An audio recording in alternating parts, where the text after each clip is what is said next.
तो यार Venom let there be Carnage का फर्स्ट ट्रेलर रिलीज कर दिया गया एंड सच में ट्रेलर पे आप ध्यान से देखोगे तो ये एग्जैक्टली वहीं से स्टार्ट हुआ है जहां लास्ट मूवी खत्म हुई थी।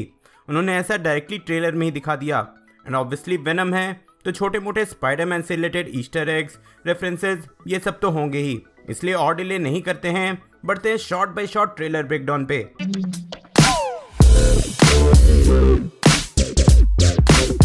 तो ट्रेलर के फर्स्ट शॉट से ही लोकेशन रिवील हो जाता है। हम फिर से सैन फ्रांसिस्को कैलिफोर्निया के ब्रिज को देखते हैं। इफ आपको याद हो तो वेनम की पूरी मूवी कैलिफोर्निया की ही थी एंड पिछले बार ही मोस्ट ऑफ द पोस्टर्स में इस ब्रिज को दिखाया गया था। एंड देन हमारी एंट्री होती है एडी ब्रॉक के अपार्टमेंट में जहां वो अकेला नहीं है बल्कि वेनम के साथ रहता है। ऑब्वियसली यहाँ एक रूल लिखा है नो ईटिंग पीपल, पर हाँ है तो वो वेनम ही, इसलिए हर जगह आपको चिकन दिख रहे होंगे। भाई इंसान नहीं खा सकते, मुर्गा तो खाना ही पड़ेगा। वैसे अगर टाइमलाइन पे आए तो लास्ट मूवी से इस मूवी में लगभग 1.5 साल का डिफरेंस है और 1.5 साल से वेनम एंड एडी ऐसी ही अपार्टमेंट शेयर कर रहे हैं। ओवरऑल ये जो पूरा जो सीक्वेंस है बहुत ही फनी वे में दिखाया गया है, जहाँ वेनम ब्रेकफास्ट प्रिपेयर कर रहा है, रेडियो सुन रहा है, गाना गा रहा है। वैसे हाँ यहाँ जो रेडियो है वो सोनी का है एंड आपको पता ही होगा कि सोनी वाले सिर्फ मूवी नहीं कई तरह के इलेक्ट्रॉनिक अप्लायंसेस भी बनाते हैं एंड ऑब्वियसली अपनी मूवी है तो सोनी के प्रोडक्ट ही यूज़ करेंगे। देन आगे हम आ जाते हैं मिसेस चेन के ग्रॉसरी शॉप पे, जो कि हमें पिछले मूवी में भी दिखा था। इस स्टोर में पिछले मूवी में भी बहुत सारे फनी सीक्वेंस रह चुके हैं और वैसा ही कुछ यहाँ भी दिख रहा है। और हाँ यहाँ ये भी कंफर्म हो गया कि अब मिसेस चेन के लिए वेनम को देखना भी आम बात है। वो वेनम को इवनिंग भी विश करती हैं, लेकिन नोटिस करने लायक यहाँ पे ये था कि वेनम जो भी बोलता है वो कोई और नहीं सुन सकता। यहाँ जब वेनम रिप्लाई करता है तब एडी मिसेस चेन को बताता है कि वेनम ने उन्हें भी हाई बोला है। तो हाँ यहाँ ये कॉन्सेप्ट है कि सिंस वेनम अपने होस्ट एडी के साथ कनेक्टेड है तो जो कुछ भी वेनम बोलता है वो बस एडी अपने ब्रेन में सुन सकता है, उसके सिवा कोई और नहीं।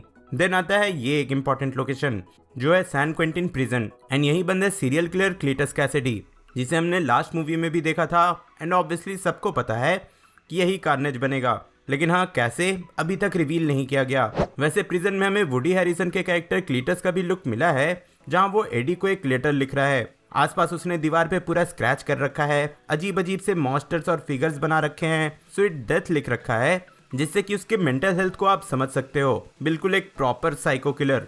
वो मेंशन भी करता है कि वो एडी को मिस कर रहा है और वो मानता है कि एडी और वो दोनों बहुत ही ज्यादा सिमिलर हैं। एंड इफ अगर आपको याद हो तो एडी एक इन्वेस्टिगेटिव रिपोर्टर है एंड लास्ट मूवी में वो क्लीटस के इंटरव्यू के लिए प्रिजन में गया था एंड कहीं ना कहीं क्लीटस के जेल के अंदर होने के पीछे एडी का भी हाथ है। अब सबसे अच्छा रेफरेंस वाला शॉट मुझे ये लगा, यहाँ आप एडी को लैपटॉप पे डेली बिगल के वेबसाइट पे देख सकते हो। देन यहाँ डिटेक्टिव मिलेगन का कैरेक्टर है और यहाँ भी डेली बिगल का न्यूज़पेपर है। एंड भाई हम सब जानते हैं कि डेली बिगल स्पाइडरमैन के यूनिवर्स का न्यूज़पेपर है। एमसीयू में भी इसका अपीयरेंस हो चुका है, पुराने स्पाइडरमैन के मूवीज में भी एंड कॉमिक्स में भी। तो हाँ इस रेफरेंस से जब चाहे तब स्पाइडरमैन से डायरेक्टली वेनम को कनेक्ट किया जा सकता है, लेकिन अभी के लिए ऑफिशियली इसे कनेक्ट नहीं किया गया है एंड वेनम एंड स्पाइडरमैन की स्टोरी बिल्कुल अलग चल रही है। और ये मैं नहीं बोल रहा हूँ भाई, डायरेक्टर एंडी सर्किस ने खुद ये बात कंफर्म किया है ऑफिशियली। वैसे वापस आते हैं इसी कैरेक्टर पे, डिटेक्टिव मिलेगन पे। तो सेम नेम से डिटेक्टिव मिलेगन नाम से एक ऑफिसर रियल लाइफ में भी एग्जिस्ट करता था, जिसका 1993 में मर्डर हो गया। बट हाँ हम यहाँ रियल लाइफ नहीं बल्कि कॉमिक्स के पन्नों को पलटेंगे और इससे पता चलता है कि इस कैरेक्टर को आगे चलकर टॉक्सिन नाम का सिम्बियोट कैप्चर कर लेता है। एंड ऑब्वियसली कॉमिक्स में टॉक्सिन की फाइट वेनम से, कार्नेज से, ये सबसे तो हुई है, लेकिन साथ ही रेजर फिश से भी हुई है। एंड ये रेजर फिश का कैरेक्टर शैंग-ची की मूवी में दिखने वाला है, मैंने ब्रेकडाउन में इसके बारे में बताया भी था। और ऊपर से वेनम की स्टोरी भी सैन फ्रांसिस्को की है एंड शैंग-ची की स्टोरी भी इसी सिटी की है। तो हाँ ये मुझे थोड़ा इंटरेस्टिंग कनेक्शन लगा तो मैंने बता दिया। आपने ये कनेक्शन नोटिस किया था या नहीं, कमेंट में ज़रूर बताना। नेक्स्ट इंटरेस्टिंग शॉट था ये रेवेनक्रॉफ्ट। अब ये इतने इंपॉर्टेंट इसलिए है क्योंकि भाई कॉमिक्स में रेवेनक्रॉफ्ट इंस्टीट्यूट में साइको किलर, सुपर विलन्स, इन सब का ट्रीटमेंट होता है। आप इसे डीसी का आर्खम असैलम समझ सकते हो। तो हाँ यहाँ बहुत सारे अजीब अजीब पावर्स वाले सुपर विलन्स भरे पड़े हैं एंड यही हमें दिखती है ये कैरेक्टर। एक्ट्रेस नॉमी हैरिस इसे प्ले कर रही हैं एंड कॉमिक्स में इसका नाम है श्रीक और ये कार्नेज की लव इंटरेस्ट है। मैक्सिमम कार्नेज की स्टोरी लाइन में जब कार्नेज रेवेनक्रॉफ्ट से भागा था तब वो श्रीक से मिला था एंड उसके बाद से भाई दोनों टीम अप कर लिए थे और तबाही मचा रहे थे।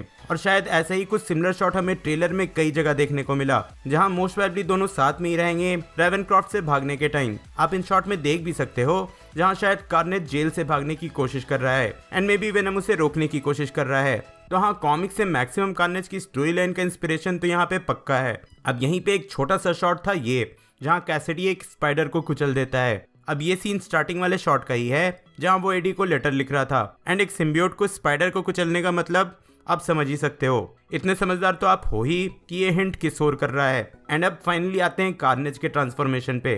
तो ये शॉट जो है, वहां पे क्लीटस कैसिडी को डेथ पेनल्टी दी जा रही है। अब जैसे हमारे यहाँ फांसी देकर डेथ पेनल्टी दी जाती है, वैसे ही कई जगह ऐसे किलर को पॉइजन देकर मारा जाता है, वो भी उनकी विक्टिम के फैमिली वालों के सामने। तो हाँ, यहाँ कुछ वैसा ही हो रहा है, बट उसके बॉडी में पॉइजन जाने से पहले ही कार्नेज का सिम्बियोट निकलता है एंड पॉइजन को रोक देता है। अब यहीं पे ये कंफर्म नहीं हुआ कि भाई कार्नेज ने आखिर कैसिडी को होस्ट बनाया कब। ऑब्वियसली ट्रेलर में सब कुछ थोड़ी पता चलेगा, जो कुछ बचा है वो तो मूवी में देखना पड़ेगा। लेकिन हाँ, कार्नेज उसमें पहले से है, ये कंफर्म है।